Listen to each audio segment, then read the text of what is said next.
Jacques Salomé. Bonjour. Aujourd'hui, nous avons déjà fait un petit tour d'horizon de la méthode ESPER. Et aujourd'hui, nous allons aborder un point particulier qui me parle un peu, mais je voudrais que vous développiez beaucoup là-dessus.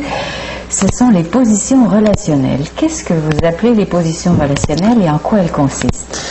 Alors, j'appelle position relationnelle, alors je reviens toujours sur l'écharpe relationnelle, la position que je vais adopter à mon bout de la relation à un moment donné.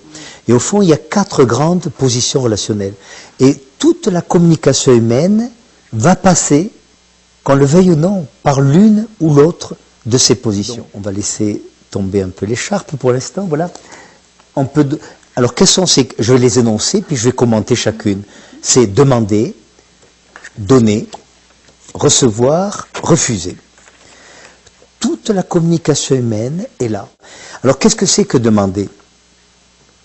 Eh bien, demander, c'est prendre le risque d'énoncer une demande à l'égard de l'autre, mais ça veut dire aussi prendre le risque de sa réponse. Apprendre à demander, donner, recevoir, refuser. Et si je vous disais que si l'ensemble de ces 4 points fait 100, chacun de ces points fait 25.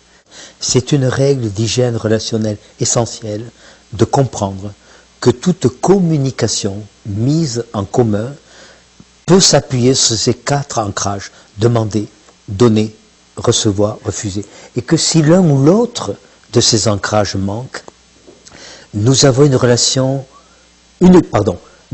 communication avortée. J'utilise ce mot au sens fort du terme, alors que nous pourrions avoir, et nous avons l'occasion de tellement de relations vivantes, dans lesquelles non seulement moi je suis capable de demander, donner, recevoir, refuser, mais aussi l'autre a la possibilité.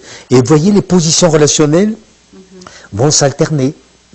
Si vous êtes dans le donner, je prends la position du recevoir ou de refuser. Et oui, évidemment.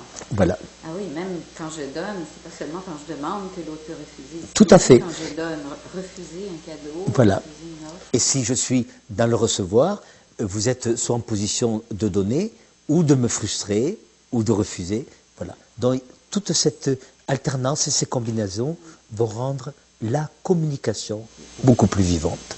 Bon, ben, j'ai beaucoup de choses à réfléchir avec tout ce que vous venez de me dire là. Merci beaucoup, Jacques Salomé.